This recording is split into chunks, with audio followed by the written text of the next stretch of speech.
नमस्कार दोस्तों, मैं तिलक राज में मौजूद सेक्टर 20 जो बस्ती विकास केंद्र में आयोजन हो रहा है 75वां जो दिवस है स्वतंत्रता को, जैसे कि आज़ादी का जो 75वां दिवस मनाया जा रहा है, तो मैं दिखाने की कोशिश करूंगा। नेहरू युवा केंद्र की तरफ से जो युद्ध किए हैं, मैं एक बार कैमरा पर्सन को कहूँगा एक बार दिखाया जाए जिस तरीके से ये आयोजन किया जा रहा है। वंदे मातरम। आजादी के पर्व में आए हैं आप लोग। महोत्सव मनाया जा रहा है, अमृत महोत्सव का आज पहला कार्यक्रम आपके Sainath youth club JP camp sector 20 बस्ती विकास केंद्र की ओर से मनाया जा रहा है। नेहरू युवा केंद्र जिला उत्तर पश्चिम केंद्र के जिला यूथ ऑफिसर श्रीमान अजीम अंसारी जी हमारे बीच में हैं। भाई साहब युवा वाहिनी से अशोक शौकीन जी हमारे बीच में हैं। भाई साहब पंकज नंदा जी युवा वाहिनी से, और ये सारे बच्चे और आयोजनकर्ता भारत माँ के चित्र पर हम लोग सर की भावना है कि ये कार्यक्रम आपके यहाँ पहली बार हो रहा है, इसलिए जोरदार तालियां बजा लीजिए। दिल्ली में हजारों संस्थान है, हजारों लोग हैं, अगर कहीं आज कार्यक्रम अहमदाबाद में हो रहा है तो आपके यहाँ भी हो रहा है।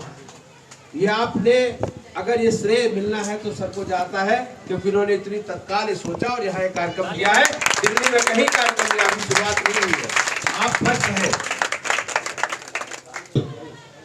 कल हमें यह पता चला कि इस कार्यक्रम की शुभारंभ हमें करनी है और यह स्थान हमने चुना। मैं रिंकू जी का भी आभारी हूँ कि बहुत जल्द समय में और मेरी छोटी सी सूचना पर इन्होंने इस कार्यक्रम का आयोजन किया। मैं बहुत आभारी हूँ सर का। मैं एनएसएस का इंचार्ज हूँ अपने विद्यालय का, और बच्चों के साथ साथ मुझे सर ने मौका दिया पूरे जिले में संयोजक के रूप में बच्चों के अंदर जाना, उनके अंदर देशभक्ति। मेरी 20 साल पुरानी संस्था है शहीद स्मृति चेतना समिति, जिसके संस्थापक वाइस प्रिंसिपल साहब कैप्टन संजीव दहिया सेक्टर 9 के स्कूल के थे स्वर्गीय रविचंद्र गुप्ता जी। वो अकेले 20 आदमियों से ज्यादा मेहनत करके देश के इस धरोहर को संजो गए हैं जो आज इस कार्यक्रम की शुरुआत हो रही है। 25 किताबें लिखी हैं, उसमें से सबसे छोटी किताब ये है जो मैं आपके सामने लाया हूँ। ये किसी न किसी बच्चे को भेंट में जाएगी। ऐसी 25 किताबें अलग अलग तरीके की हैं जो बहुत देश विदेश में सब जगह जाती हैं, और अपने रक्त से उन्होंने 100 चित्र बनवाए थे शहीदों के 20 साल पहले। 10 साल उनको घुमाया सब जगह, करीब 1 करोड़ लोगों ने देखा उन चित्रों को, और 2010 में 24 अक्टूबर को माननीय नरेंद्र मोदी जी ने और मोहन भागवत जी ने उसका उद्घाटन साध्वी रितमला जी के आश्रम में वो चित्रों की प्रदर्शनी भानु प्रताप शुक्ला जी की स्मृति में परमानेंट लगा दिया। और 2017 में जब गुरु जी ने मुझे उत्तराधिकारी बनाया संस्था का, मैंने अपने रक्त से उनका पहला चित्र बना के ऐसे 150 चित्र हमने क्रांतिकारियों के अपने खून से बनवाए हैं, जो आप लोग समय कम होने की वजह से यहाँ उपलब्ध नहीं। आगे जब भी आप कार्यक्रम करेंगे तो चित्र आपको देखने को मिलेंगे। अभी महिला क्रांतिकारी है, पुलिस क्रांतिकारी, सब करेंगे। केवल क्यों बनवाए? क्योंकि बच्चों में चेतना है। लेकिन आपके पास एक ऐसी ताकत है जो हो सकता है कि बड़े से बड़े अमीर घर में पैदा हुए बच्चे के पास नहीं हो। वो क्या है? विचार की ताकत। और विचार की ताकत कहां से आती है? संकल्प से आती है। कहां से आती है? तो आज एक हम संकल्प लेने आए हैं कि अगर आजादी के 75वें साल में जो बच्चे शामिल हुए उनके अंदर एक ही संकल्प है कि हमें पहले अपने लिए करना है, अपने परिवार के लिए करना है, फिर अपने समाज के लिए करना है, फिर देश के लिए करना है। ये 4 विचार आपने अपने जीवन में रखने। बड़े से बड़े बच्चे को मैं देखता हूं केवल अपने बारे में सोचता है, अपने माता पिता के बारे में भी नहीं सोचता। लेकिन अगर आपने ये 4 बातें आपने दिमाग में रखी तो आपसे बड़ा आदमी कोई धरती पर नहीं है। पैसे से कोई बड़ा नहीं होता है, व्यक्ति बड़ा होता है विचारों से। नेताजी सुभाष चंद्र बोस को दुनिया जानती है तो उनके विचारों की वजह से जानती है, उनके व्यवहार की वजह से उनको जानती है, क्योंकि उनके पास पैसा बहुत नहीं था लेकिन विचार बहुत ज्यादा। केंद्र खुला है और चल रहा है। सेक्टर 24 में बंद पड़ा है। मैं जाता हूं तो मुझे दुख होता है, इतनी बड़ी बिल्डिंग सरकार ने पैसा लगाया है, बस्ती के विकास के लिए लगाया, तो बंद क्यों है? क्योंकि वहां के युवाओं में वो शक्ति नहीं। तो मैं धन्यवाद देना चाहता हूं भाई साहब जो जिन्होंने कार्यक्रम किया। क्या था उसका नाम बताया था? रिंकू जी के लिए जोरदार तालियां। रिंकू जी की वजह से बस्ती विकास केंद्र काम करता है। सरवती के पास। इस तरीके से हम सेक्टर 20 पहुँचे हैं जहाँ 75 उत्सव मनाया जा रहा है आज़ादी को लेके। तो आइए जो कुछ लोग हैं उनसे भी जानने की कोशिश करते हैं। आपका नाम? अशोक शौकीन। तो मैं सर ये कहना चाहता हूँ जिस तरीके से 75वीं सालगिरह एक तरीके से मनाई जा रही है देश आज़ाद होने के उस पर, तो इस बारे में कैसा अनुभव लग रहा है? और बच्चों में एक उत्साह एक अलग जो बस्ती विकास केंद्र में नेहरू युवा काम कर रहा है और साईनाथ यूथ क्लब की तरफ से। देखिए, ये जो 75वां साल आज़ादी का मनाया जा रहा है 75 हफ्तों तक, ये काफ़ी उत्साह से मनाया जा रहा है। अभी रोहिणी सेक्टर 20 में जो साईनाथ ट्रस्ट श्री रिंकू वर्मा जी का ये प्रोग्राम था, और हिंदू युवानी के जिलाध्यक्ष होने के नाते इस कार्यक्रम में हिंदू युवानी भी अपनी तरफ से एक कार्यक्रम रखने जा रही है अभी 1 अप्रैल को। और प्रधानमंत्री जी ने जो योजना अभी ये शुरू की है उसको हर हफ्ते जहाँ भी ये प्रोग्राम होगा पूरे जोश और खरोश से मनाया जाएगा। तो मैं कुछ और पर्सन से जानने की कोशिश करता हूँ। आपका नाम? पंकज नंदा, महामंत्री हिंदू युवा वाहिनी तो सर पश्चिमी मैं दिल्ली। ये कहना चाहता हूँ जिस तरीके से ये 75वीं साल का एनिवर्सरी मनाई जा रही है देश के उत्सव के लिए, तो इंडियन आर्मी के लिए क्या कहना चाहते हैं जिसका सबसे बड़ा योग इस चीज़ को लेके कि भी आर्मी का भी एक माना जाता है? देखिए, आर्मी का सहयोग हमारे भारत के लिए है, तभी हम अपने घर में आराम से सोते हैं, देश सुरक्षित है। जिस रात हम अपने घर में सो रहे होते हैं वो रात को सुरक्षा दे रहे हैं, दिन में सुरक्षा दे रहे हैं। कोई त्यौहार हम अपने घर में मना रहे होते हैं तो वो तब भी सुरक्षा दे रहे होते हैं। तो उनके साथ भी पूरे उत्साह के साथ मनाया जाएगा।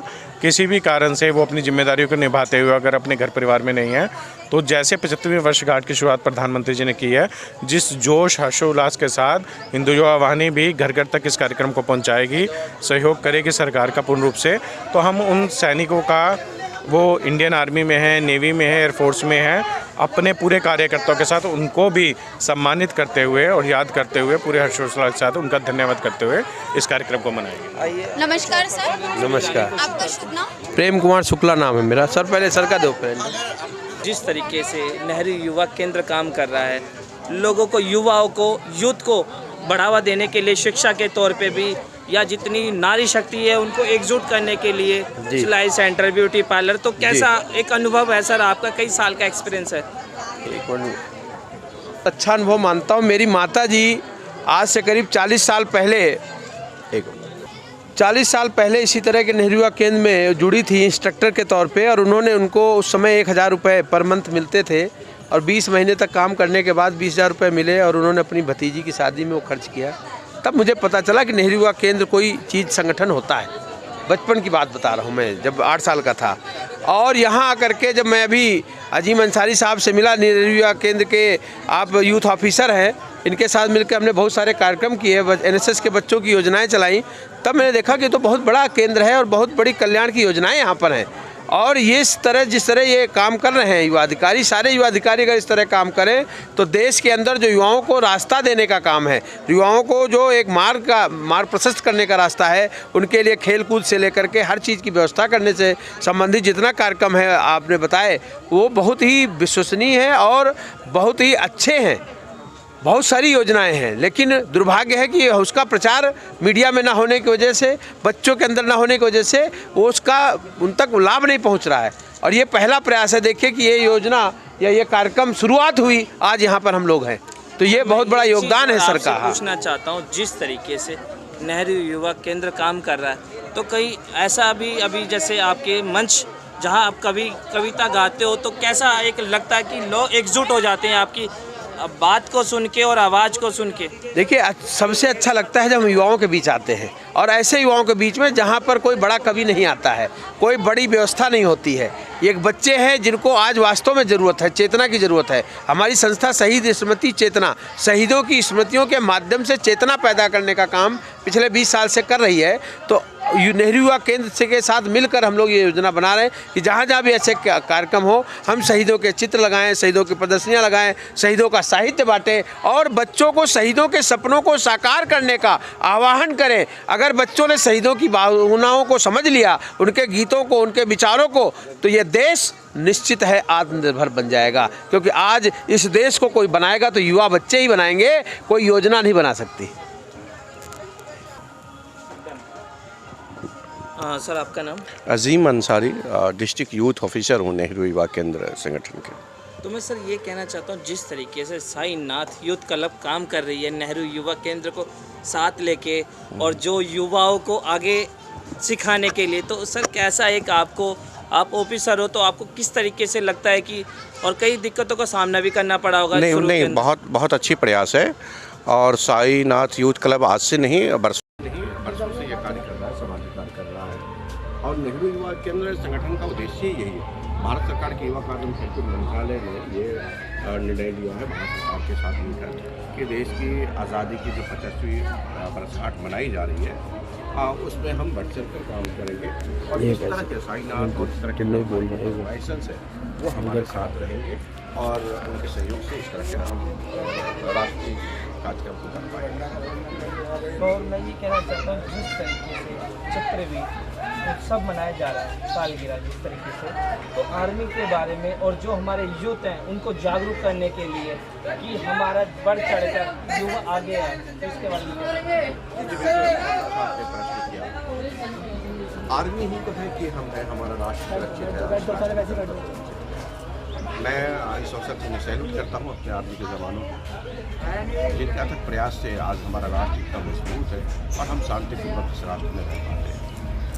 जहाँ तक आर्मी के योगदान की बात है, वो मैं ही नहीं सारी दुनिया जानती है कि भारत की जो आर्मी है वो विश्व की सर्वश्रेष्ठ आर्मी में से है।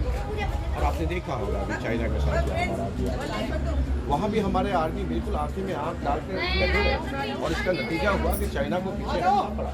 तो इस देश की आर्मी को तो भारतवासी होने के बाद सर जैसे स्लम एरिया है, वहाँ पे कई बच्चे जो पढ़ने लिखने तक नहीं पहुँच पाते, उनका जैसे नेहरू युवा केंद्र उन तक कैसे संपर्क करता है? देखिए, नेहरू युवा केंद्र के पास इस तरह के बहुत सारे स्कीम्स हैं।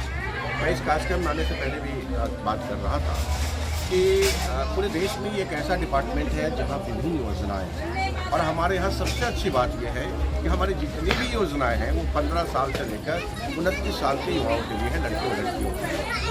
और शायद हिंदुस्तान में एकमात्र ये डिपार्टमेंट ऐसा है जहाँ हम किसी भी रूप में आपसे 1 रुपया भी नहीं लेते हैं। और हमारे कार्यक्रम में शिरकत करने वाले लोगों को भारत सरकार का सर्टिफिकेट भी दिया जाता है और उनके विभिन्न प्रोत्साहन योजनाएँ हमारे